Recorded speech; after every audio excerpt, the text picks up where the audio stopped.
পাল্টা চালে বাজিমাত করে আনিসার চক্রান্ত ভেস্তে দিয়ে পিকলুকে সুস্থ করে রানী ফিরল আনিসার মুখোশ খুলে আনিসাকে তার অন্যায়ের যোগ্য শাস্তি দিতে। হ্যাঁ বন্ধুরা, আমরা এমনটাই দেখতে পাবো তোমাদের রানী ধারাবাহিকের আগামী পর্বগুলোতে।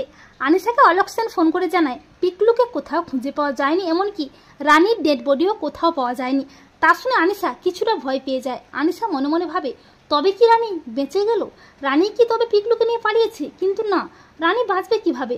রানী তো বোম ব্লাস্টে পুড়ে ছাই হয়ে গেছে। এরপর দুর্জয় বাড়ি ফিরে আসে, আর বাড়ির সবাই তো একেবারে ভেঙে পড়ে। দুনিয়া তার মায়ের জন্য অস্থির হয়ে ওঠে। এরই মধ্যে বাড়ির সবাই একটা চিঠি পায় দুর্জয়ের রুম থেকে, দুর্জয়কে লেখা রানীর চিঠি।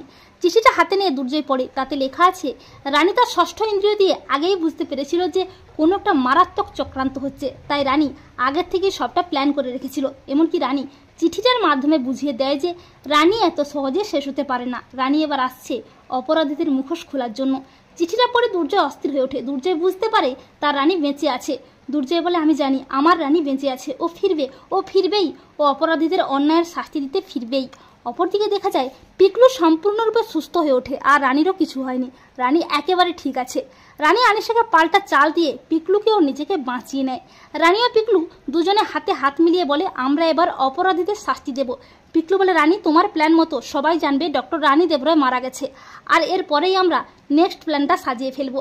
ওই আনিসা ম্যাডামকে বুঝিয়ে দিতে হবে যে অন্যায়ের শাস্তি কতটা ভয়ঙ্কর হয়।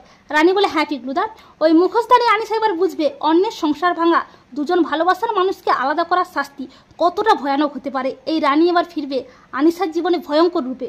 তো বন্ধুরা, তোমাদের কি মনে হয়, রানী কি পারবে আনিসাকে তার অন্যায়ের যোগ্য শাস্তি দিয়ে দুর্জয়ের জীবনে ফিরে আসতে? কমেন্ট করে জানাতে ভুলো না কিন্তু তোমাদের মতামতটি।